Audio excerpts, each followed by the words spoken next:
Bill and Ted's Excellent Adventure is a single-player action-adventure game that's developed by Rocket Science Productions and published by LJN and was released exclusively for the NES in August 1991 for North America only. The game is heavily based off the movie revolves around time travel where our heroes, Bill and Ted, are informed that time-space rovers have been kidnapping historical figures and leaving them stranded in different time periods. The game received the low scores with a 3.6 out of 5 from Nintendo Power, 4 out of 10 from Honest Gamers, and 1 star out of 5 from The Flying Omelette. Check it out.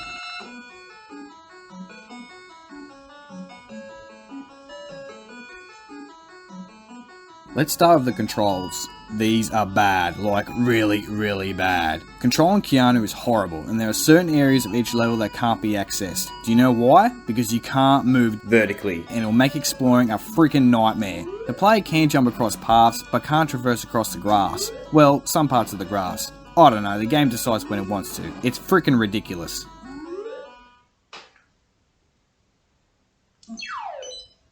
What the hell do, you may ask? Mindlessly jump around the stage and hope to God that you find an item that you're looking for. And I'm dead serious. It took me 4 hours of bouncing around before I gave up and had to source a playthrough tutorial to pass this stupid level.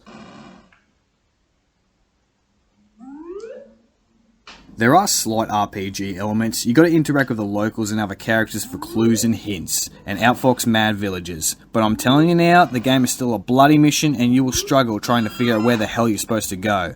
One last thing, majority of this game is also silent, with the occasional 8-bit music when entering or exiting buildings. It's boring to say the least.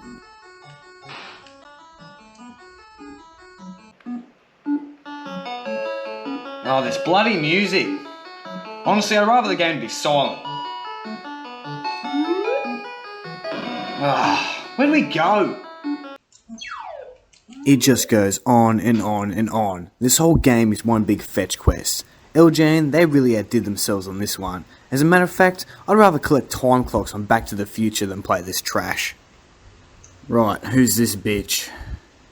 I'll admit the dialogue and art is pretty on par with the movie, but everything else still sucks, and it's just boring. The hell? Some random horse. Epona. Can we ride it? Yes we can. Nice. Ah, what the hell, man? There's really not much I can say about this excellent adventure. The difficulty level revolves around how much the game wastes your time, and believe me, it does. You also want to avoid bumping into the mad villagers. Those assholes will throw you straight back to the start of the level. Oh, it wouldn't be so difficult if the controls weren't so horrible. Get away from me.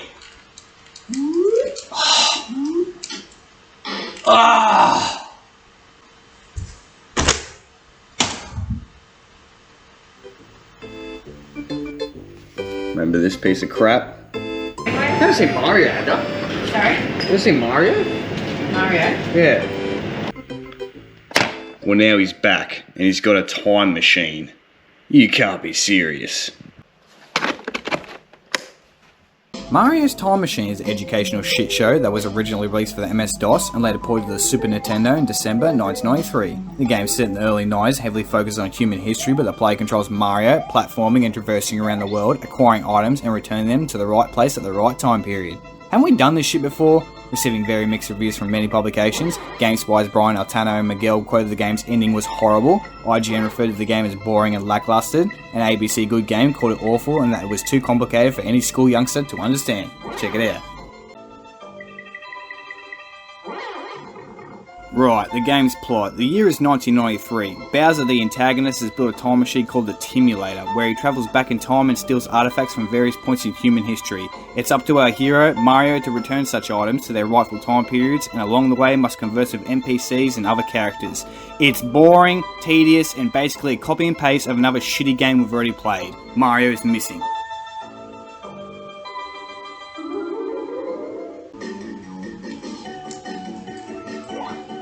Looks like the game's going to a third-person perspective, and with a three-dimensional pseudo landscape. I'd call this ambitious, but it's already been done. I believe we're going to collect these mushrooms, and cross the ocean, who bloody knows.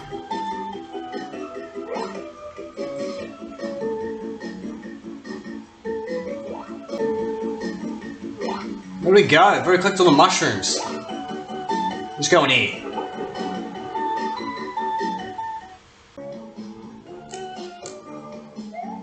I'll give the game a little bit of credit, the levels and environments, they look half decent. Same with the character models or NPCs. You've got some pretty detailed sprites and art in the background, and the music, it's quite quirky and somewhat enjoyable. But unfortunately, a game cannot rely on looks and sounds. The actual gameplay, if you can even call it that, is annoying and definitely mediocre. And if you're a moron like me, you'll spend half the time writing shit down, and the other half mindlessly pressing the A button. I hate it.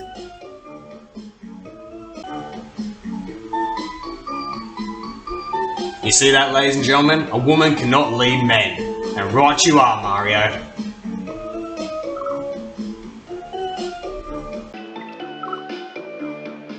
This game is boring, man. So if you press the select button, you change your items. Gotta give this guy a bit to fix his horse wagon.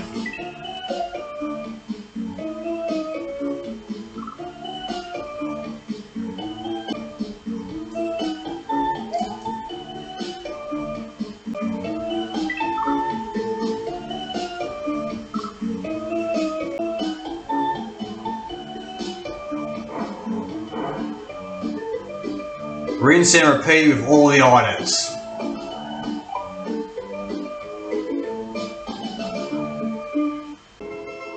Overall, I don't like this game one bit.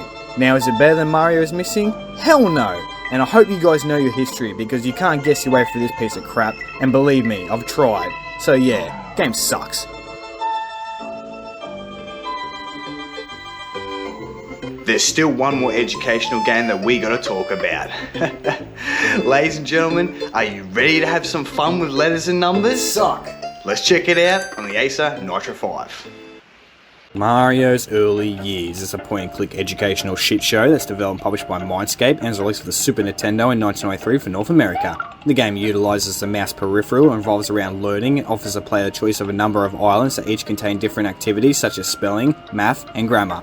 The DOS version received 3 stars out of 5 from CD-ROM Today, positive reviews from Nintendo Power, quoting that the game provides simple learning with lots of rewards. Check it out. Find the picture, which makes this sound. Okay, I know what you guys are thinking.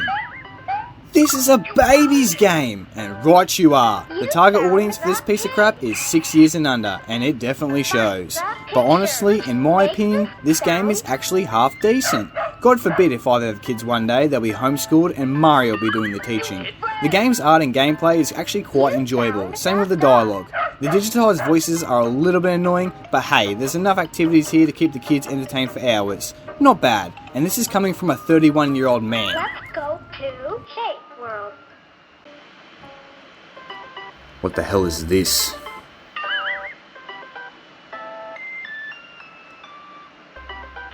Okay, I take it back, the voices are bloody annoying. Apart from Mario and Luigi's, they're not too bad. You're probably thinking to yourself, is this all the game has to offer? Pretty much, you'll get bored in under 3 to 4 minutes. Also, quick apologies about the video and sound quality. For some reason, my laptop is running like ass and couldn't do a screen capture. You found it! You found the circle. Let's go to Counting World. Do some counting. Fun. 10 fingers. 1. Yeah, I've had enough now. The game still sucks, but it's a lot better than those other 2 edutainment titles. Mario's Early Years, we'll give it a pass. 7, 8, 9, 10. That's it for today's episode. Tune in next week as we check out some Mario sports titles such as Mario's Baseball on the Game Boy and Mario Golf and Tennis on the N64. As always, I'm the Pizza Man and I'm out of here.